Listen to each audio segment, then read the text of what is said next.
This is the MLW Radio Network.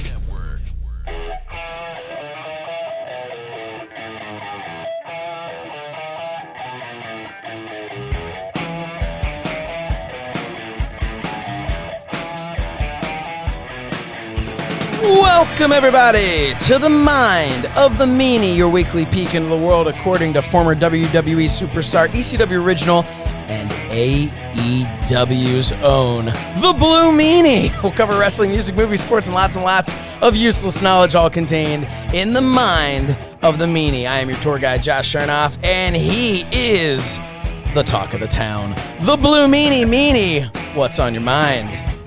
I don't know. Did something happen? I don't know. Yeah, I think you were at McCusker's. That's what I saw online, right? Yeah, I was watching AEW from McCusker's. There you go. So yeah, dude, what bro. as I fade out the music here, what a week for our little meanie. Yeah. Had a really good week. Saturday, somebody asked me if this was like the quickest working for two different promotions, because Saturday I worked for MLW and Wednesday I was fortunate enough I'm always fortunate enough to work for MLW, but I was also fortunate enough to, in the same week, work for another company, which was AEW. I did they were here in Philly, and I did a segment for AEW Dark Elevation. You are a modern day Rick Rude at this point. No, minus the abs. So I am out there in the arena working for FITE, doing what I do there at AEW, and I'm over by ad-free shows. Main man over there, Paul Bromwell, Paulie B, and we're doing a little plug ski for ad-free shows, and all of a sudden, the crowd goes freaking insane. And I look up. Oh, what is it? What's happening? What did Joey Janela just dive off the top rope? Like, this is nope. It's the Blue Meanie. And I looked and I said to myself, "You motherfucker, you kayfabing son of a bitch," which I believe is actually what I said to you when I then. Those were the actual words. Yes. And I wonder if it'll make it on air. My running by the in front of the hard cam to catch you before you went into the back, because I wanted to catch you to make sure we could do, and I have never seen you move that fast. As they were because they ushered you, they got to move on to their next thing. And it's like, back. But I caught you right before the curtain. And then we ended up recording a fun little thing that made it on social media. Yes. And social. Yes. And so that was a lot of fun. But man, I was, dude, I was so proud to see you out there. Like, and you looked good. You had that shirt, which, set the wrestling world on fire. People were, I want that shirt. You were telling me off air. Yeah. That is a 101. That shirt is a one of one. I was like, I'm doing AEW in Philly. What can I do? Let's make an AEW themed shirt in the spirit of the BWO shirt. Yep. So I started off with like a rough idea, and then I showed it Mrs. Meanie, and she was like, "Oh, I got an idea." So she went and gimmicked it up, made it look a little bit more stencily, and she added the all elite wrestling underneath, and she has one of those vinyl cutters, so she went and put it through the vinyl cutter and made an iron on. She had to order the special iron on paper, and made that, and I watched her make it, and it was really cool. Yeah, I was nervous cutting too. I was like, man, I can't fuck up on this one. Of all the shirts I've cut, I was like, ooh, I really got to be careful with this one. I don't want to fuck it up. Yeah, it looked awesome. It popped on camera. I mean, that's the cool thing about the blue. Always just always looks good, always stands out, but especially with the dark, no pun intended, because I know it's AEW dark, but the dark background that they have, you know, they have a lot of black there. So when the light hits that blue, like, man, and people have seen by this point, you've all seen, if it hasn't aired yet, I don't know exactly when Elevation airs. Is that Tuesdays? Well, I believe so. Okay. So as you're listening to this, possibly tomorrow, that's when you'll get to see Meanie on there. But I mean, it's really been making the rounds. It's like everything's like WCW, ECW invasion of AEW in this one match, which was already the fact that this is the beauty of all the spoilers that we can talk openly about it. But Crowbar was like the first, like, you know, it's like Joey Janela calling someone else. Here comes Crowbar. It's like, what? Like, and I mean, I know you've known. I assume you've known him forever, right? Since '94. Yeah, I was gonna say I've known him since I'd say maybe 2003, but such a good dude.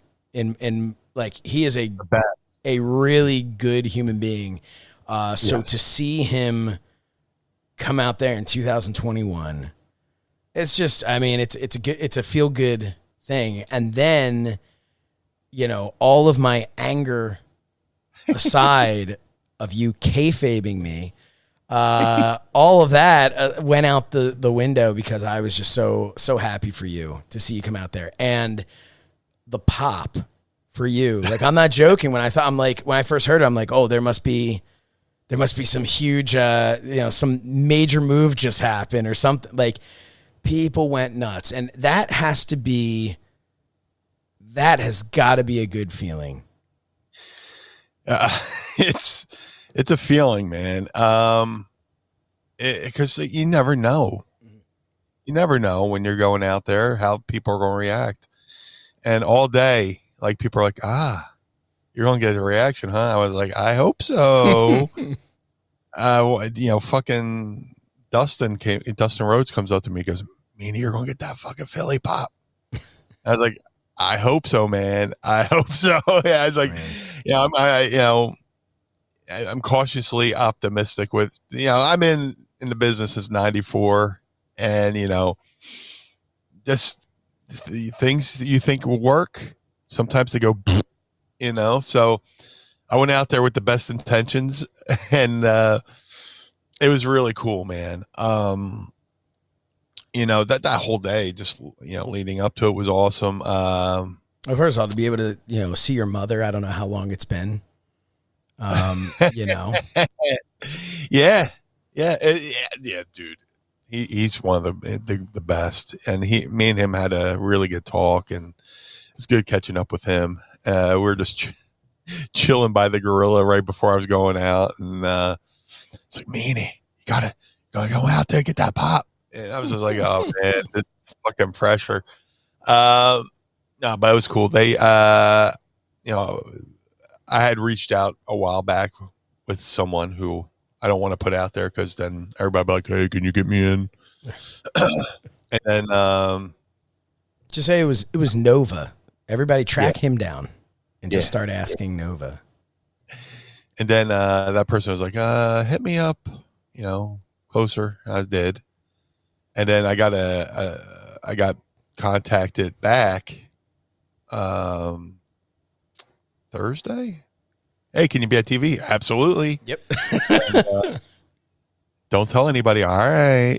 And they specifically are like, listen, we know that asshole from FITE. Kayfabe the shit out of him. No, it was, I mean, dude, it was so cool. Like, it's, you look around that crowd, and in AEW is not like geared towards kids, but there's still a lot of kids in the crowd, and a lot of people where now at this point, I mean, you look at somebody who's, 25, right? And you can say, okay, this is because everyone talks about the 18 to whatever demo, But let's say somebody's 25. Okay, that person was 5 years old when ECW closed. Yeah. Like, so the amount of people who were able to have seen you in the heyday of ECW or when you were in WWE, really not a lot of them in the crowd, right? Like, I mean, I would say probably half of them probably didn't really watch it when it was live, but because of things like the network or Peacock or whatever, and because of things like your appearances with MLW. And I'd like to think maybe a little bit because of the podcast and the Cella Toys, action figures, stuff like that, you have remained in people's minds and in front of them. So all these years later, it's cool because you get the nostalgia pop, but you also get like we are very aware of who this is. He's still a part of the business pop. You know what I mean? Like it didn't, I don't know if I'm articulating that well, but it wasn't like they dusted this guy off out of nowhere type thing. Like it was very much like, because I would bet anything that at least 90% of the people that were there a couple nights earlier at MLW were there at the Leocora Center. Yeah. So all those people just appreciated seeing the Blue Meanie. And of course, the thing, it's the ECW arena, we're out of that. And now those people, it's like that much more exciting because it's like, holy shit, he's here too. This is great. Somebody's like, will I be seeing at GCW this weekend? I was like, listen to me. For the trifecta. Listen, if you fucking show up at GCW and I have to walk in there and find out like all the marks, I can assure you will not be at GCW because I will be working for Donnie B. Okay. Yes. Nice. So the cat's out of bag. I already have a booking that I've been plugging for 2 years. Feels like, before the the show was supposed to happen before the pandemic. Right. And, flash forward, here we are, 2 years later, finally doing this show for Donnie B's. Well, you know what the good news is though? Now you can ask them to pad the old envelope a little bit now. Just be like, listen, man, I'm not saying I'm an AEW star, but I'm not saying I'm not, and I have potential. Yeah, I'm not saying I put all these asses in the seats, Donnie B, but I mean, yeah. What I'm just asking, was I on AEW this week? You tell me. But man, it's so cool. I'm just really happy for you. The biggest thing was worrying about being seen going into the building. So I was telling Tracy, I was like, dude, I've never been to this building, so I've never had to go in and ring around. So I scoped it out on like Google Maps. I went to Google Maps. The long. I went down the street level. I went around the entire block before on maps before I figured out, the entrance is in the front. So I was like, fuck. And then we assembled a disguise for me, which was pretty cool. Yeah. I was like, well, I was going to just buy one of those fucking masks from, not Scary Movie. Yeah, Scary Movie. Oh, like Scream, the Scream mask. Scream mask. I was going to and walk in like, yeah. She's like, no, that'd be too obvious that you're doing something. So she's like, wait, we got to dress you up in something that like you normally wouldn't wear. I was like, all right. Well. So we went and got like this button down shirt, and she went and got me one of those Jeff caps. I kind of look like a taxi driver type thing, and like Andy Cap, the guy on the pretzel bags or whatever, or the cartoon. So I got that. I put that on with the mask. Because believe it or not, with wearing a COVID mask, people still recognize me from the mid nose up. Yeah. It's bizarre, but like putting that hat with my glasses, the COVID mask, the button-up shirt, I just look like and here's the thing, I live close enough to the building. I didn't even drive there. I just took a lift and hopped in the lift, and I was nervous, man. I was like, I don't blow this fucking surprise, right? Seriously. So the Lyft driver, instead of dropping me off in the front of the building, because like we were going up North Broad Street in Philly, and the building's on the southbound. Right. So she was pulled over on the median. I was like, I'm gonna get out of the car, get hit by a car. My cover's gonna be fucking blown. I felt like a undercover cop, kind of thing. So I get out, sling my bag over my shoulder, and I just walk straight, walk like you belong there. Walked right in. Nobody said anything.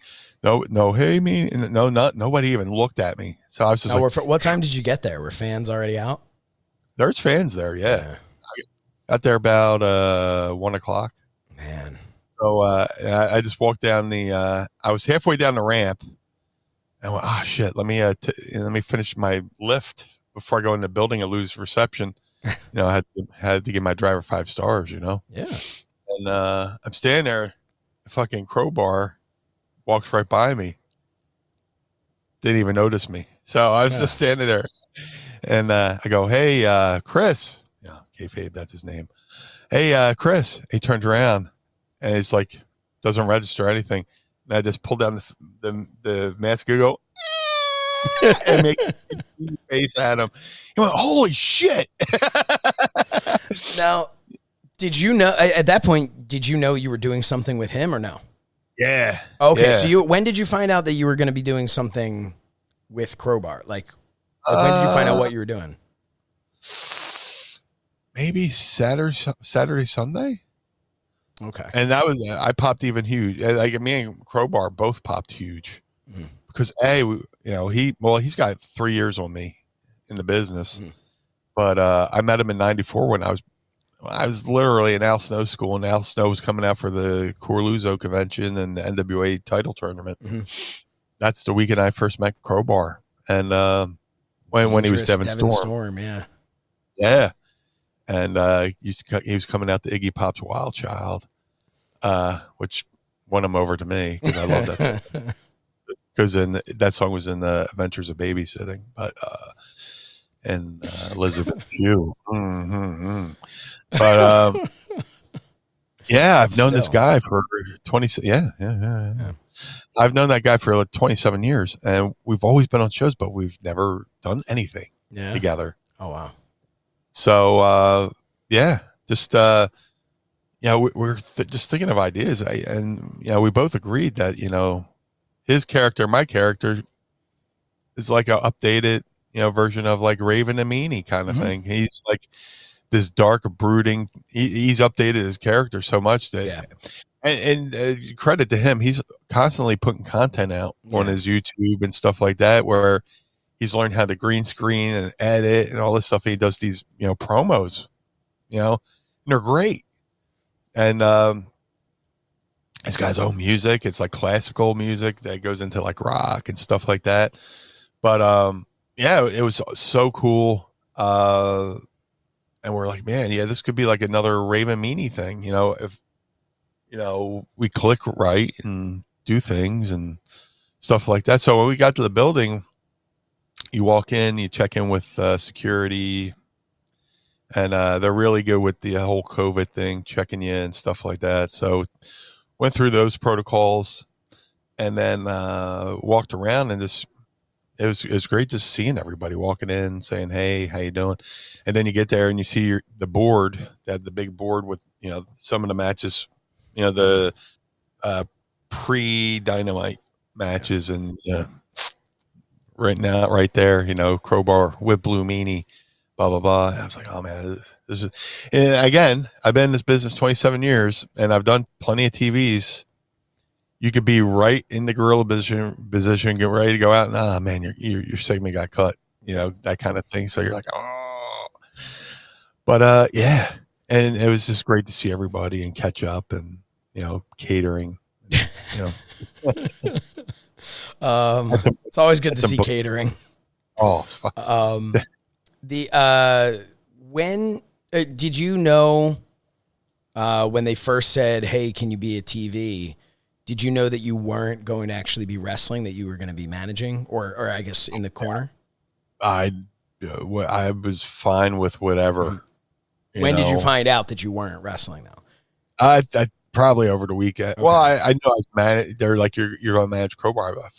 Fine, great. I mean, because cool. I'm looking at that and I'm thinking, obviously, look, you're not somebody like, you can wrestle on a moment's notice. Oh, yeah. It's not like, it's not like you needed to like sit there and mentally and emotionally prepare yourself. But there's got to be also where you can kind of sit back and be like, okay, so I pretty much just get to go have fun, right? Like you didn't have to sit there and go like, all right, I've got my match to go. Like there were your spots and whatnot, but right, like that had to have just been. Yeah, well, there's definitely things that were figured in. You know, went out there, and shout out to Joey Janela too, man. He's a guy who gets it. You know, he's great. He's awesome. I've known Joey for a while, and to be able to do something with Joey Janela is fantastic. And you know, they figured in things for me to do. And some of it we didn't get to because time constrictions. You know, like I said, you know, a lot of these shows are edited on the fly, and they're like, all right, trimmed off. We got to trim this off, you know. You were going to do, I remember you were going to do a corkscrew moonsault to the outside, but they're just like, fuck, man, we're out of time. Now like, you know how snow feels. Yes. Yes. And by the way, like I did a 12-man elimination tag match Saturday for MLW. They're like, you have 18 minutes. So we go out there, and as soon as we get in the ring, the referee comes over and goes, you guys have 10 minutes. We're like, fuck. So that's, and you start going, all right, so 12 of us, so 10 minutes, so less than a minute per. You just tell you, let's take it home. Yeah. Like the go home spot was like 6 minutes, you know? Man. So let's just fucking take it home right from the fucking jump, you know? But I mean, that's what it's like to be a bunch of professionals in the ring. And obviously between you and Savio Vega in there, you know, these are a couple of guys who have done this before. So, you know, I think you're all right. Yeah, but the MLW show was great too, man. Those guys are a great group of people. And we'll get back to the AEW. But yeah, working for MLW on Sunday was fantastic, you know. And it was a little bit of a different dynamic because I'm normally the surprise. Right. You know, but they announced me like, you know, a couple days before the show, 12-man tag match, which is pretty cool. A little spoiler, this is going to air closer to Thanksgiving because they kind of, since it's a 12-man elimination, they want to kind of have like a Survivor Series vibe with the match kind of thing. So they're really cool. They're really traditionalists over there. Pretty cool. And then while I was at the MLW show, I did an interview with Dan Gelston from the Associated Press, which wound up being in the Washington Post, and then yesterday was posted on NBC Philly, Channel 10 News here in Philly, which my phone's been dinging off the hook. But hey, man, I see all you on Channel 10's webpage because there's a nice big photo of me from the back. Mm-hmm. But and then like that whole crew at MLW is awesome. Awesome folks. And it was cool to be in the ring with Savio. I love Savio. He he's a guy who's been around, been there, done that, and he's a producer there, and to be in the match with him and have that mutual respect is really cool. So I got to work for MLW and then recuperate for a couple days and heal up for Wednesday, because I didn't really I had an idea I was managing Crowbar, but I didn't know what I was doing, No, in all seriousness, they could have, I'm joking with the corkscrew moonsault, but they could have easily, what happens, Tony Khan comes up to you and goes, I got to see a meanie salt right there in the middle of the ring. You can do it, but yeah, I feel like you probably want to at least maybe stretch first or something, My pre-show cardio is right up there with, the likes of a Ricky Morton. Just walking to the ring. Yeah. The joke is, you stand there with your hand on your hip smoking a cigarette. What's this? Ricky Morton's pre-match cardio. I love Ricky Morton too, man. I saw him a couple weeks ago at the Icons convention, and there's some downtime between the convention and the show that night with Battleground, and just to sit there and just shoot the shit with Ricky Morton and just fucking talk. I recently found out he's a Philadelphia Eagles fan, which blew my mind. Well, there you go.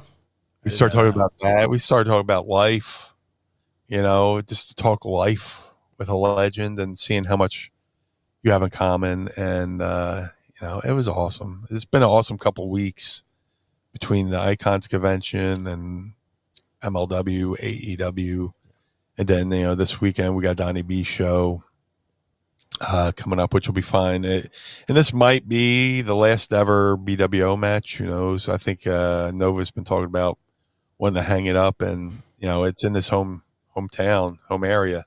Yeah. So what better way to hang up the Hollywood Nova do-rag than in your hometown in front of with your friends and family. After all these years, he'll finally be able to shave that beard off.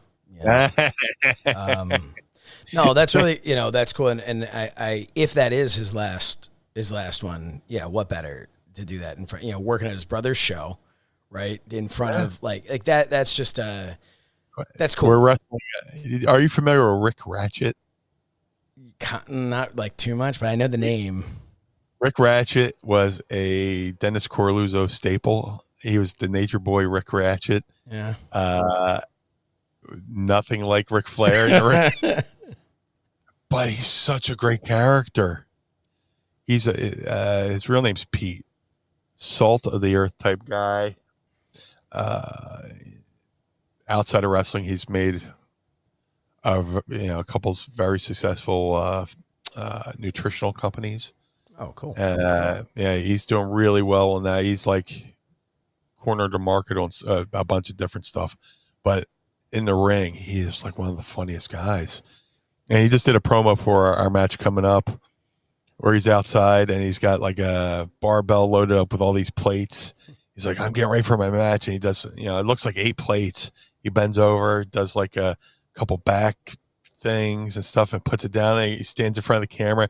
All of a sudden, these 2 kids walk in and they start lifting it because the whole thing's fake. That's awesome. And they're like, the kids are like lifting it over their head like it's nothing. And they're taking off the plates and throwing them like Frisbees to each other. And they put it back together and walk off camera. And he turns around and is like, now, if you excuse me, I'm going to have a couple more reps. That's awesome. But yeah, that's awesome. I got nothing but love for Rick Ratchet. So Rick Ratchet's in the match. It's Donnie B's show. Stevie there or no? No. Okay. Oh man. But he's not. I mean, Stevie's not really wrestling anymore, right? Yeah. I don't want to put rumors out there because he's doing pretty good with the fitness thing, and I don't want to say he's retired because I don't want to put that rumor out. I'm trying to be careful. As long as here's the thing, and you can speak to this far more than me. As long as you're capable to physically go in the ring, you are never officially retired until you're gone from this earth, because that's the wrestling business, man. I mean, if we haven't seen, dude, look at Sting in AEW, right? It's good to see. Yeah. Yeah. Like, I mean, he retired, right? He retired, career-ending injury. Christian Cage, he was retired. His career was done. Brian Danielson, his career was like. So here's the thing, man. And then in Stevie, thankfully, from anything I know, it has no physical ailment that's keeping him out of the ring. But I mean, in fact, I think he's in better shape than he ever was when he was in the ring. But it's and that's not knock on him. He was in good. But now he's just, it's incredible now. But that's the thing, man. It's like, so even if Stevie's like, yeah, I've had my last match. Yeah, you've had your last match until the right phone call comes, right. And then you're back. But so when you asked about that, I was just like, I didn't know how to answer. So I know it might have came off like, but I was trying to think of the right words to say, because I don't want to put it out there, Yeah. But he's doing really well for himself. He lives down in Georgia. And he's doing really well with the fitness stuff, and he's doing a lot of stuff with tech. Stevie's always been ahead of the game on technology and stuff like that. Like he was writing, I want to say he was writing code, like before like Windows programs and stuff like that. I have a cousin my cousin Tommy's a lot like that. He when I was a kid, he was like writing code on the computer. I think this is like pre-Windows and shit like that. So my brother was always doing stuff like that. Like he was writing code or building computers, and I'm sitting there and I'm just like trying to master the space bar, and it's kind of so it doesn't always necessarily translate in family, but that semicolon go to whatever. I just remember him saying go to a lot. Yeah, with the code or whatever. It's what is it like? Line, and then like parentheses tilde. Sounds like me calling a match. Gimmick. Yeah. But yeah, man, it was good. And Stevie's doing good, and Nova's doing good. I'm still doing it just because I love doing it. But I'm a lot more picky where I do it, just physically and mentally. Doing those long. I mean, it's one thing to work a match, but then the travel involved with it, where you're uncomfortable going to the show, you wrestle, you get banged up, and then you're uncomfortable all the way home. Yeah. You go into wrestle a match, like say you drive 6 hours, you wrestle for a couple, minutes or whatever, and then you get all banged up, and then you got to sit in the car for 6 hours prone, driving, trying to stay awake to get home, and at 6 a.m. and you got to sleep. You only sleep for a couple hours. If it's a Saturday, you sleep for a couple hours because you want to get up and watch football. Yeah, I mean, look, there's taking bumps. I remember somebody comparing it to like a mini fender bender every time you take a bump. And that's like, there are people who, and I'm not trying to talk about like serious car accidents or something, but there are people who they'll get a little whiplash from like a fender bender, and that's with them for the rest of their life. That's, that they're always they're never quite right afterwards. So a professional wrestler, kind of builds up a callus to their body when they're doing it all the time. They're on the road. You just kind of get into it. But I would think for you, it's probably more challenging now to not be on like the WWE grind that you were doing before. It's more challenging now because your body, you do it, but then your body gets that chance to heal just enough before that next booking to do it. And then it's like your body's not quite ever able to build that callus back. And after a year plus of being off from the pandemic, that's something that, for you, because you were still always active, always doing something, but then you take a year off, man, that callus disappears, Dude, when you're in the thick of it and you're just bumping and running and going, it's your body's used to it. Like you said, people don't understand how much hitting the ropes does. When you first learn how to run the ropes, your back and your ass turns purple just because of it's not used to it. But when I was in WWE, you're going every day, or ECW, you're going every day, or we were up to like 4 days a week, but before I left, ECW. So I had a pretty good stamina as far as bumping, Yeah. But now you said the pandemic, we took off for a year and a half, and thankfully for me, I can work smart, and I've learned that you don't always have to you don't always have to run. Like that's a big thing when you first start in the business. You're like, okay, I'll run to do this, run to that. I'll shoot you into the rope, shoot you in the rope, shoot you in the ropes. No, I'll just bump you. You feed up into the corner. Yep. That way, I'm not having to shoot you, and you're in position. That kind of shit. I've mentioned on here before. I think there was that one time when I was in OVW and Nick Dinsmore was teaching the class at that point. And he went and had a booking over the weekend. He comes back. It's Monday. He's just like, yeah, I had a booking. He's like, I did like 20 minutes. Like I didn't bump once. We're all like, how? How did you? And he like kind of walked us through the match. And he's like, he's like between my character and he's like, you just learn eventually how to, and that was the first time I ever heard somebody talk about like the walking the ring when you first get into the ring. Yep. Kind of walking around, kind of, bouncing on the ropes, kind of doing whatever, where he's just like, you're feeling it. Yeah. He's like, you're feeling it. You're seeing what's going on. He's like, I walked around that ring. I was like, nah, I'm not bumping on this. And he's like, yeah, then I just worked the match and didn't bump. And I'm like, oh, damn. So, dude, like, and that's the importance of a referee as well. I can't tell you. I mean, especially if you're in there with like a great referee, like a John Finnegan. I remember going into the ring many ECW shows, and like he'll be patting me down, and he'll say, "See where my foot is? There's a loose board there." And this is all in the course of patting me down. I'll go, okay, and then or like you said, like with Dinsmore, you walk around, you just feel it. Anytime you see a wrestler do that little bounce with their knees, am I gonna?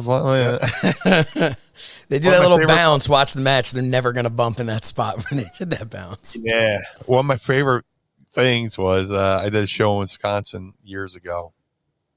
It was Stevie against Kevin Nash, BWO versus NWO, and the owner bought an old WWF ring. Legend has it, it's the WrestleMania 3 ring. I don't know, but it looked like it. But you get in there, and those were the hard rings that they reinforced for fucking Andre. Yeah. It's like a boxing ring. So Kevin Nash goes out there, stands in the middle of the ring, and does a little thing. He goes, and he gets to the mic. He's like, "I'd like to thank the crew who poured the cement in the ring tonight." And me and Steve would just put our shirts over. I put my shirt over my face like a COVID mask, and I just start laughing. So I'm like, So it's just walk and talk, baby, walk and talk, and yeah. So yeah, I bet I did a lot of those rings when I first broke in too. I worked for Norm Connors out in Pittsburgh. I love Norm, but the ring he rented felt like you're wrestling on a deck on their back porch. Just like, holy shit. Then you always hear about people training in boxing rings. Yep. I guess the whole idea was like, if you bump right in a boxing ring, it hurt a little bit less. So you hit it right. Alpha at the Wild Simone Training Center, where I first trained, he had 3 rings. So there was one in Hazleton, and then there was 2 in Allentown at the time when I was doing it. And one of them was a boxing ring, which was their show ring. It was like an old, converted boxing ring. One of them was it looked like a WWE ring, but it wasn't. They had the WWE pads and stuff on and stuff, but it was, I think it was 16 by 16, and that was just a training ring, and that was like concrete. That was, and then in Hazleton, he had an actual old WWF ring, which was also like concrete, and, they were so hard, but he used to say, that was something he used to say was, if you learn to bump on this, you can bump anywhere. You'll be able to bump anywhere. You got to bump outside the ring, and there are no mats. You'll be fine. You got to do that was his mindset. But then I would see I'd see Samu get in there and take a bump, and the ring would kind of move a little. And I was like, all right, this isn't going to be half bad. And then I realized, I'm when I was training there, 150 pounds at that time? That ring did not move. That didn't, I remember I was talking, somebody took a really good front turnbuckle at AEW. It may have been one of the dark matches or whatever. And they took one. We're like, oh man, that was stiff. And Calvin and I were talking about it, and he's like, man, that was kind of getting closer to the Bret Hart, And I remember Alpha telling, when we were learning to take the turnbuckles, it was the front buckle, and he's like, take it like the Harts. You got to take it like the Harts. And I mean, if you've ever seen Bret Hart or Owen Hart take a front turnbuckle, holy crap, man, they can move the ring with it. And that was the first time that I thought to myself, maybe I can't do this wrestling thing. Because I took that and it knocked the crap out of me, and it didn't seem like I did anything. I hit it as hard as I could. That turnbuckle didn't even budge. Now I'm because you see Bret Hart, you hear the loud sound and the whole thing moves. I was not a big guy, I was not. And my favorite about that, he would hit it so hard to hear the clink. The two metals. The buckled would and that is not what happened when I did it. I was like, man, I can't do this. This is not good. But believe it or not, the harder you hit the mat, the better it is. If we say attack the mat, you just fucking attack it.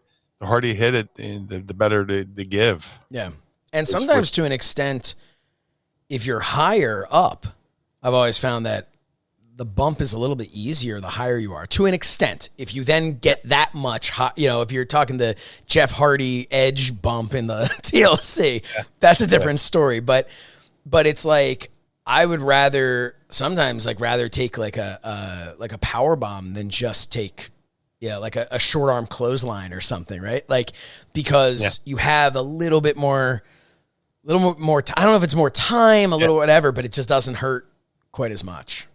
No, I totally agree. Yeah, but yeah, man. The art of bumping. Seriously, you know? it's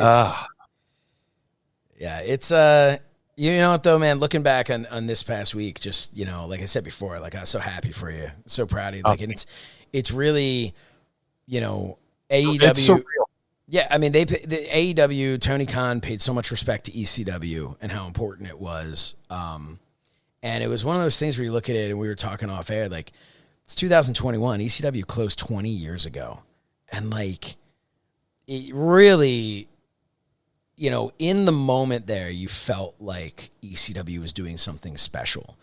But you also can be, you know, kind of, you're in your bubble and you're kind of full of your own shit. And you're kind of, you know, and I just feel like that event, the pop you got, the stuff, you know, those types of things is really like, it's validation that ECW wasn't, you know, just, you know, sniffing their own brand. Like, they were, you know, that it actually was this quote unquote revolution. It really was something in the wrestling business, like, that changed the wrestling business. And 20 years after its doors closed, there is still this aura about it in Philadelphia, and not just in Philadelphia, but obviously, especially in Philadelphia. But it's really cool. And Chris Jericho said something in the ring after the show went off the air. He was out there talking, and he said something about like that, like, AEW is like the new revolution, and I really do feel, being at the shows, being in, you know, in the crowd there, having been in the locker room, and you now being in the locker room, like, and you having been in the ECW locker room, I'm curious your take on it. But, like, to me, it does have that feel. Everything matters. Everything feels like you're doing something. Every match feels like this match was just another step forward, another step in what they're building there. Dude, yeah, there's a vibe there, you know, backstage that is great. Everybody's happy. Everybody gets along. And I had a lot of you know, you're there from 1 to whenever the last, you know, 3 count was. And you know, just you're having a lot of conversations, and you're talking to people you're meeting for the first time, and then you know, go have a conversation with somebody you've wrestled with for over, you know, close to 30 years. And the whole consensus is that, you know, this is a great place to work. Yeah. You know, AEW is a great place to work. And, you know, people, you know, one person said, you know, it's, and I'm not going to put their name out there, but, you know, everything, you know, elsewhere was so micromanaged, you know, to the, you know, where it can kind of be like robotic, and like, you know, you feel, you know, controlled, where you're there. Okay, here's your time. Here's some things we want you to hit. Go out and apply your craft. Right. And, you know, that comes through on camera. That comes through on and behind the scenes. And everybody was so cool. Dude, I talked to everybody, you know, from, you know, I talked to Tony for a little bit, you know, and then, you know, I was talking to everybody from Tony to, you know, the sound guys. I was talking, I got a little pop for because I had a Eddie Van Halen shirt on because it was the anniversary of his passing. And, you know, I was like, I'll bring Eddie with me underneath my button-up shirt. But then, like, there was a point where I had to go change into gear because they took studio shots of me and Crowbar. Awesome. Singles and as a duo. And I was like, well, I don't want to go catering in my half shirt, so I'll throw my Eddie shirt back on. So I want to. People are trying to eat, and so I go in there. I get a lot of pops for the Eddie shirt, and sound guys who also worked in the music industry we start talking about Eddie Van Halen. Mm-hmm. It's just that kind of vibe. I saw a lot of my students there. Preston Vance, LSG was there. He had a great showing, by the way. I thought his match. Did you get a chance to watch it? I don't know if you were by a monitor. Heard because that was like a couple segments before mine. Mm-hmm. So I was still with Janela and Crowbar doing our we were in Gorilla for most of the. I heard it. You can. A lot of people go, "Oh, did you see my match?" No, but I heard it. Yeah, and that's just as good. Yeah, it was. It's one too. I'm almost positive that's going to be airing on because it was him and I can't remember the other guy's name, but against FTR. Yes, and man, what a great match! You have this expectation of what a quote unquote lesser show, right? Like the WWE has like main event and stuff, and you have this expectation from back in like the Velocity days that this wasn't the one where you're going to give it your all. That was, to me, FTR worked that match like it might as well have been a pay-per-view match. Like it was just, and LSG had a opportunity, as did the other guy. I'm sorry, I can't remember his name, but LSG had an opportunity to really showcase his ability. I thought that was really cool because I remember I'd called some of his matches back, a few years ago on the in the indies and stuff, and you could tell then that he had some potential, but you could really see his growth, and I think it was just cool. It was very cool to see that. Yeah, he's doing great things, and he's doing things the right way. He listened.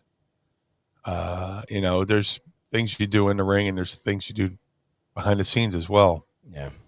And he listened, and me and him had a couple of great conversations. Preston Vance, Nick Camarada, co-coach QT Marshall. He coached over at the factory too. It was great catching up with him. Danny Cage was back there from the Monster Factory. We're all just, commiserating. Jeff Jones works there for me. Jeff Jones from ECW works backstage there. That was great. It was just great catching up with people, and it was just a good vibe. Saw Cody. Got to talk with Christian Cage for a little bit, first class. Awesome. And a little inside joke, but and not the Meanie Toons first class, but yeah. No, it was cool, man. Just it's a whole lot. It was like there's a moment where we're just sitting there. We're just I was talking to the Butcher and we're just sitting, Butcher and the Blade, and we're just sitting there just talking music. Was there any point where you sat back there and you just looked around and you saw Christian Cage and you saw Sting and you saw all of these people, and you just thought to yourself, like, it's fucking 2021. It's almost 2022. Yep. And here I am at a television production that's going to be on TNT. And, of course, yours is going to be on YouTube. But guess what? That's open to actually even more people. Yeah. But you're sitting there and you're just like, this is a legitimate major player company. And I am sitting back here in a locker room with Sting and Christian and all of these people in almost 2022. Like, to me, I just think about that and go back 10 years ago and say, hey, this will be the locker room. And people would be like, the fuck are you talking about? Like, that's ridiculous. That is not going to happen. This guy won't be there. That guy won't be there. There won't even be a company this big outside of the WWE. And it's so cool. And this, I felt like I kind of buried the lead when I was doing some of my my fight stuff. It was like my third video where I'm like, hey, by the way, this is the anniversary show. Like, I kind of like forgot about that. And, I not to put myself over, but I was privileged to be able to be there at the first Dynamite and to be able to be there at the anniversary show was it was just really cool to kind of step back and think about what that first night was and who was there and how far these guys have come, and thinking about, I remember talking with Sammy Guevara after the first show and just talking to him for a while afterwards. And, he had that first match there and he was pumped up, and he's this young kid, like, just who knows what his future holds, but man, what an opportunity he's being given. And then fast forward 2 years and here he is now as the TNT champion. And it's just, you look at this stuff and it's really cool to see where it's coming. And I wish more people had that. Like, you see online, of course, these idiots that are just like, like, oh, they were down 0.007 in the ratings on this hour or whatever. And you're just like, shut the fuck up. Like, who cares? Yeah. And also WWE too. I want WWE to knock it out of the park with their ratings.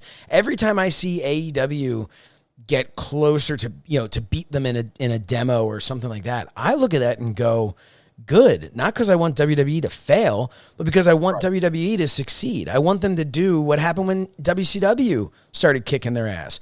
I want AEW to beat WWE in the ratings so WWE can come back and then beat AEW in the ratings, and then AEW can come back and beat them. And just, I don't want to see a WCW end to either company. I want to see everyone grow, more people have the opportunity, and, Dude, when everybody's prospering, it's probably the most exciting. We saw it. That's why people long for it, because there was that excitement of what's next. And I want everybody to do well. WWE, AEW, MLW. Yeah. MLW, don't sleep on that. Don't, dude, people should not be sleeping on that.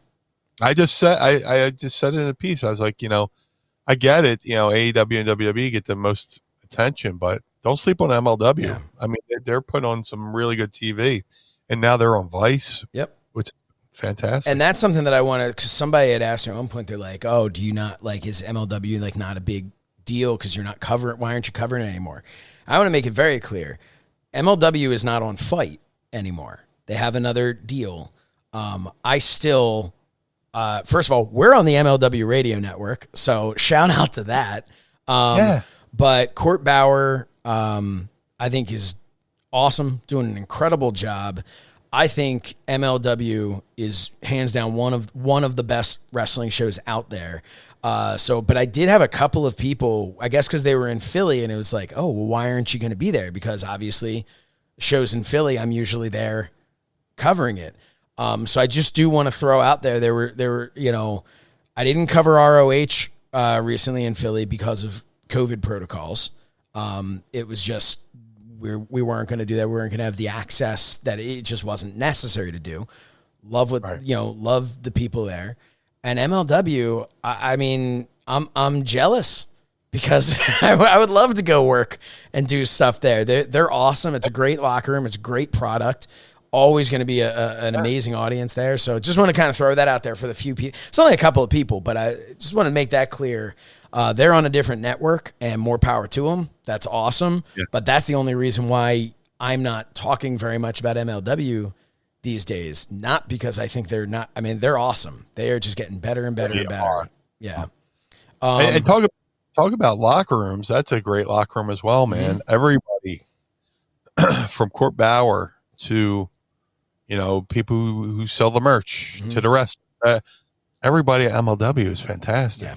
It's really just very welcoming, very all-inclusive. Everybody's welcome. And had they not been so welcoming to me, I don't know that we'd be doing this podcast, because that was they brought me into that show, and that's when we did that long-form interview and that short-lived show that I had on FITE before the pandemic ended that. But COVID fucked everything. Yeah, but. Hey, you know what? At this point, though, I know some people have questions for you. So I think we should get to Ask Meanie anything, if that works for you. I would love to. But before we do,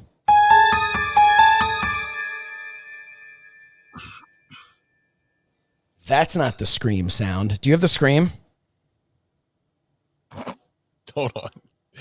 little on-air production meeting here. Let's see. You'll see why I need it. I can always add it afterwards. Yeah. Meanie scream. Ah! Ah! Ow! Oh my God! Fuck! Oh no! It's a bloodbath in here. There's got to be a better way to get my dagger clean and shiny safely than this. This is what I used to deal with when I cut myself shaving before I knew about Manscaped. Thank you, Manscaped, for keeping my dagger slick and ready for wherever the night takes me. Manscaped is trusted by over 2 million men worldwide. Join the movement by going to manscaped.com for 20% off plus free shipping with the code MEANIE20. It's time to end the days of shaving your balls ending up looking like a horror movie. The folks at Manscaped have the perfect package for your package to get this done. The below-the-waist grooming leaders have a 4th-generation performance package. Inside, you'll find the Lawnmower 4.0 trimmer, the Weed Whacker ear and nose hair trimmer, liquid formulations, and 2 free gifts. Spooky season is here, and Manscaped is getting you set. Starting with the Lawnmower 4.0, this 4th-generation trimmer also features a cutting-edge ceramic blade to reduce grooming accidents thanks to their advanced skin-safe technology. Also included is the Weed Whacker. This nose and ear hair trimmer is here to whack your weeds and any goblins that come your way. Both Lawnmower and Weed Whacker are waterproof in the comfort of your home or in wild waters. These tools are your best friends. Speaking of your best friends, don't forget to give your testes besties the love they desire with Manscaped's liquid formulation. First is the Crop Preserver Ball Deodorant. You put deodorant under your armpits, why not put deodorant on your balls? You can't forget about their Crop Reviver, Ball Reviver, to give the boys a boost. Manscaped even threw in 2 free gifts to their Performance Package 4.0, the Manscaped Boxers and the Shed Travel Bag. Get 20% off plus free shipping with the code MEANIE20 at manscaped.com. Spend spooky season using the best tools for the job at Manscaped. Get 20% off plus free shipping with code MEANIE20 at manscaped.com. That's 20% off with free shipping at manscaped.com and use code MEANIE20. Slay your worst pubes and keep your dagger clean with Manscaped. Or Manscaped, give your dagger some swagger. That's courtesy of Vanessa Bello. But thank you, Manscaped, for your continued support of our podcast here. Manscaped.com, Meanie. I mean, it is the place to be. You can shave a little jack-o'-lantern into your under gimmick. It's there's a lot you can do here. So the ad read says, host 1 screams really loud. But I was like, oh, man, we've got that scream button. But then it turned out we only had this here. Because it said scary, and then I was confusing it where you used to have the scream. Hold on. Let me see if I can bring that back on. Let me do some... Give me 2 seconds. 2 seconds. 2 seconds. 2 seconds. Where the fuck did it go? I'll even give you 3 seconds. Oh, okay. I'm in the wrong folder. Oh, okay. I don't want to edit this out. I just want to keep this whole thing in. This one? That's what we were looking for. Oh, man. But anyway, thank you, Manscaped. Thank you, Manscaped. Yes. I use the product. I swear to God, I use these products. Might be a little controversial, but sometimes I don't use them. Always use them on my balls. Okay. Just putting it out there. Maybe I'll maybe a little ball deodorant on your cheeks. Yeah. Maybe I'll trim my beard. Ooh. Hey, it's a great razor, man. That's how I get this point. Keep your point clean with manscaped.com, promo code MEANIE20. Yeah. But no, seriously, I love the ear and nose trimmer, man, because I'm getting it like in the Abe Vigoda stage where, I look like a fucking scarecrow sitting on a picket fence. Just gotta trim that fucking nose hair. But oh, man. Keep it clean, pal. Unbelievable. So I'm unbelievable. I got notification while we're doing this that somebody's at my front door. Good. I got Okay, it's just people working. It's just like landscape stuff. The reason I wanted to make sure is because the Shern office is still under construction from the whole issue that we had. But the guy's supposed to be coming back today to do another coat of spackle on the ceiling. And he hasn't shown up yet. And I was like, well, I'm just going to do that. And I'm right outside of my office here doing this. But Sorensen writes, Meanie, can you send the stream in the Dropbox to Josh? Sorensen, all of a sudden, James Sorensen, producer of Mind of the Meanie. Yeah. Josh is fucking great. He's you mean James? Oh yeah. Not to ruin a compliment that was indirectly sent towards me, but you know. But hey, you know what? James. Let's James do it. and Vanessa could be like our producers. They really are. They're like they run this shit here. And then we got Slichter doing merch. This is fantastic. We have people paying us to run our show for us. Don't say that out loud. Yeah, no, it's I mean, what? Hey, let's ask Meanie anything. What do you think? I fucking dare you. It's time to ask me anything. Ask me something. I don't have the other ones. But I still I took my fart off for the Wilhelm scream. James Sorensen asked, what do you think of the TBS championship? Did you get to see it in person?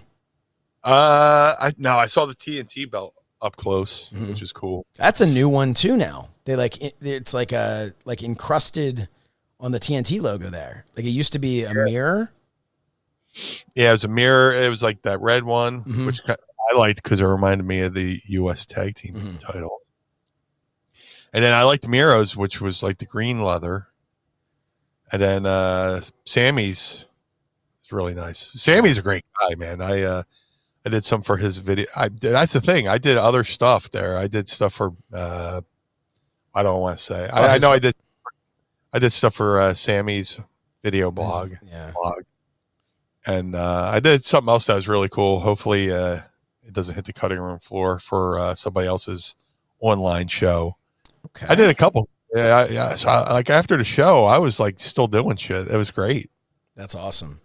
But yeah, you were asking about the TBS, but I love it. I mean, of course, there's blue in it. Yeah. Somebody posted online, and this was terrible, but then I couldn't unsee it, so I'm going to make all of you have to. Someone's like, did they just announce a women's championship that says hose in the middle of it? If you look at the TBS logo, like if it's kind of blurred out a little bit, you can't see that tiny little line between the T and the B, which almost makes it look like an H. And then the bottom of the B looks like an O, and it looks like it says hose. Oh my God. So that's not ideal, but otherwise the belt, I actually think it's so cool that it looks just like the TNT belt, just slightly different. And the fact that they're doing a TBS belt and that's the secondary women's title is so cool. I think that is just a brilliant idea. And I can't wait until they announce the FITE belt, you know? That would be nice. Yeah. I sent a message over to Mike Weber from FITE after they announced it, and I was just like, would you like me to commission a FITE belt and I can just award myself champion? That'd be great.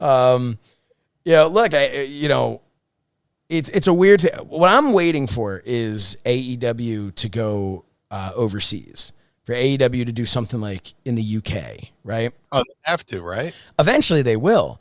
But if you're in the UK, or you're in if they took a tour to like Japan or something, you can't watch AEW anywhere but on FITE. So to them, the TNT title or the TBS title doesn't really mean anything because their network is FITE. So, I mean, they'll never do this, but they should do something like a FITE, like a tournament for like the FITE championship or something if they're in the UK. I bet if you went to Mike Weber and said, "Look, I'll put the money out," like, all right, go do it. And to get the fight belt and just carry it around. Yeah, why not? I have debated since the beginning of. You can have different AEW talent pose with it for the Fight Network since they're on Fight. There you go. Kind of like the Being the Elite title. They're they've got isn't that on their show? They have like a title belt that like various people are just winning and losing. Yeah. Like Matt Cardona's internet title that Effie stole from him. Yes. And Cardona is going to get back this weekend. By the time you're hearing this, Cardona is once again the internet champion. And whether he is or he isn't, I'll be interviewing him after the match to find out how it went. But my favorite meme or GIF that I saw over the weekend was Dan Helsen with the internet championship, and he goes, "Woo woo woo." Yep, it was awesome. He traded him for it or something and took it. It was great. I just want to hug Dan Helsen. Oh man, I want to meet Dan Helsen. I've never met him. I've never met him. I'm such a huge fan of his stuff. I want to be able to meet him. I want to do an interview with him. I really want to do an interview with him at some point. I'll reach out to him. Yeah, that would be awesome. I want to, that was something with Ring of Honor that was kind of being tossed around to do something with him. And then it was just the COVID protocols, which, good on them, right? Like I'm not. Like an in-person? Yeah, I'd like to do an in-person thing with him. I mean, I'm happy to do a virtual one as well. But with him, like, I would love to do one of those. I always have fun, like doing those like stand-up interviews. Like those are. He's just. Well, that's so the thing. The idea, right? The idea of being able to just, I've done. It's like what I've done with Cardona is like we're not. At one point, I remember the first interview I did with Cardona. I'm like, so what do you? I'm like, do you want me to? He's like, whatever, man. We'll figure it out. Like, yeah, it was like calling it in the ring, and like. And I was just like, that's the best way to do these things. I'll just start doing my thing. Let them do their thing, I did I did a backstage skit with Leva Bates, Blue Pants. Yep. That's hopefully going to make air on one of those shows. And we were really trying to figure out how to do this promo, like the skit. And I don't want to give it away. Mm-hmm. But I was like, fuck it, let's just do it. And we did it, and it came out great. That's awesome. It was better than anything we had pre-planned. I think that's awesome. And she's great too, She's very cool. She's a really nice, she nice does person. a lot of stuff, man. She's behind the scenes. Yeah. She's doing good stuff. Not to toot her horn, her horn for her. But she's doing good, man. As long as she gives you permission, everybody, and that's the thing. Cool thing about AEW, a lot of people wear a lot of different hats, kind of like ECW. Mm-hmm. I do want to just say, Sorensen says, "R.I.P. to the belt creator of the TWF Championship." Yeah, I do. I posted something about that. Oh my god! As we're recording this yesterday, Reggie Parks passed away after a short. Battle with COVID, which is heartbreaking. 87 years old, I want to say. Yeah, legend. Yeah, there's no other term for him. He created the Winged Eagle belt. Yeah, I mean that's my favorite belt, and not just the Winged Eagle belt. I mean besides that, but yeah, I say Winged Eagle because that's my favorite belt. He created the Intercontinental, which is that's always been my favorite belt. The classic tag belts, all of the, any of the, that's the thing. I say Winged Eagle's my belt, and they say, and he created the Intercontinental. I'm like, fuck. You go, yeah, no, that's my belt. Then you go, yeah, but the old school tag belts, no, that's my belt. No, his fingerprints are going to be on this business forever, which is a really cool thing. And yeah, I posted a thing on social media, about the TWF belt was Bill Apter introduced me to him and him and Ed Schumann, who Ed passed away about a decade ago, but the two of them worked with me to just like I said in the thing, Reggie Parks charged me pennies on the dollar, like for that belt, And I'm sure it was because I was a friend of Bill's, but I think it was also because of my age. I was 15, and I think he's like, well, I'm not ripping this kid off. And then they threw in, they're like, hey, you know what? They're like, to kind of keep the price down, we'll just do the 2 plates on either side instead of the 4 plates. But you know what? Why don't we throw them? We're going to throw that championship plate in on the back, the one that says like it says TWF champion. And they just threw that in. And like, it was just, to me, to have a, you know, I wouldn't be displaying like the Teenage Wrestling Foundation championship belt if it was just a replica thing that I had gotten. It's because it's a Reggie Parks belt. Like, it is it means a lot to me because of what I had it for. But from a display standpoint, this was a handcrafted belt.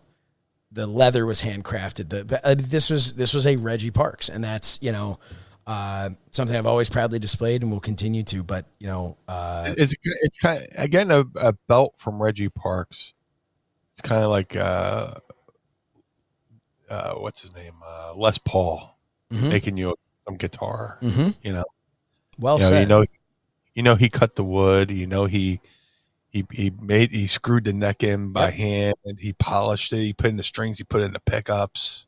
Very well. That's a great analogy, because it really is. That's the thing. I'm looking at this. I'm like, this is like, you think of any artist, and you have, you know, an artist you really are a fan of, and you have one of their actual paintings. Like, that's what this is. This is a work of art.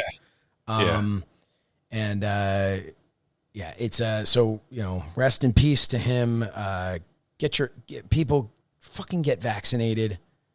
Get vaccinated, or just put your mask on, or stay home at this point. Stay the fuck home. Yeah. I mean, the wrestling world has just lost another person, a legend, because of that. You know, we've gone into detail about, you know, I've lost family. A lot of people have lost a lot of people. So get your shit together. I know in the beginning we tried to be very PC about it, not push, you know, whatever. I'm very comfortable still pushing. Don't preach to me. Yeah, don't preach to me. All right, well, don't listen then. Yeah, get your fucking shot. And, well, I don't know what's in it. It's like, okay, yeah, go eat your hot dog too, because you know what's in that. Andy Slichter writes, is Blue Meanie going to be on Being the Elite? I think read between the lines, Slichter. Or are you going to be on that? So there's Sammy Guevara's vlog, and then that other web show. The thing I've tried not to allude I was just saying, like, the other web show. It's like, come on, Slichter. I think we all kind of get what's going on here. But you know what? If he was, that might air before this airs. Yeah, that was the worry that the worry was giving away the surprise of me being on the show. Yeah, but that's that's nowadays, the second you walked out there, people were tweeting. Dude, I got back to the locker room, looked at my phone, and holy shit, you know? And I was like, oh, yeah, I got to keep this on the wraps. Nope. I'm sitting there. This is how great it is. You know, I was like, I'll keep it a secret. I'm sitting there, I'm backstage, sitting on a road case, looking at my phone, and Cole Cabana snaps a photo of me, because I have I have painted on glasses, but I wear these like this. Yep. So I have my shoot glasses over my work glasses, and he puts it on his Instagram, says business meanie. Yep. Now, was that before you even went out on stage? Or that was after? That was before I went out. Yeah. Fucking Colt. Yeah. It's like, you know, when you're like, man, I don't know if I should fart, and then somebody else farts, you go, okay, the gloves are off now. Fuck it, man. So, yeah, open season. Yeah. You just invited a vampire in your house, pal. So we got time for just a couple more here. Ringside Rant says, who is the best women's champion right now, and why is it Britt Baker? She is. I'm not arguing that. Yeah, there's no arguments. She is a star. She carries herself like a star. She's awesome. Awesome. That's the thing, man. Pro wrestling is more than what you do in the ring. I was fortunate before the show. Alistair,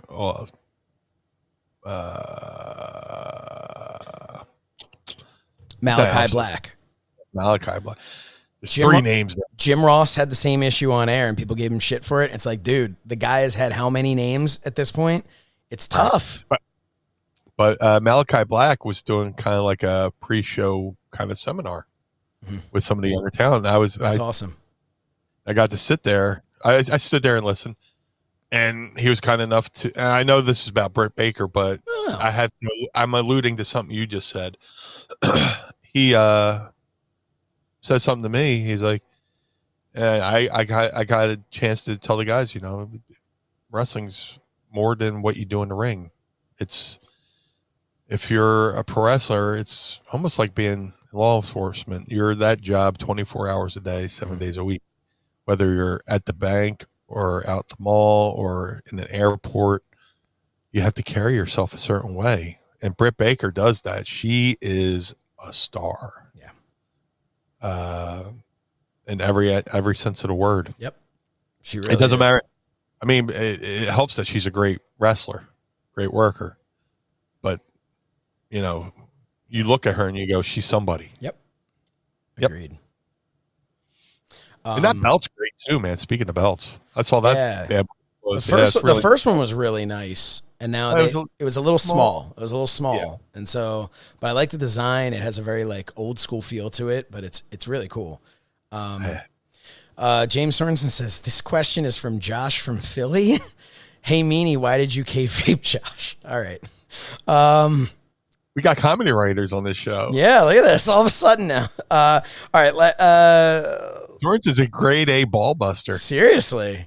Man's he's getting comfortable here, which is great. We love to see that. Get a little comfortable. Jeffrey Mitchell, last one here. This has to do with Malachi Love Black. Jeffrey. Are you and Malachi Black starting a tag team called Black and Blue? Asking for a friend. It's me. I'm the friend. You are a friend, my friend. Here's something about Jeffrey Mitchell, right? I'm friends with, if you're from Philly, 93.3 WMMR. Mm-hmm. Brett Porsche. Okay.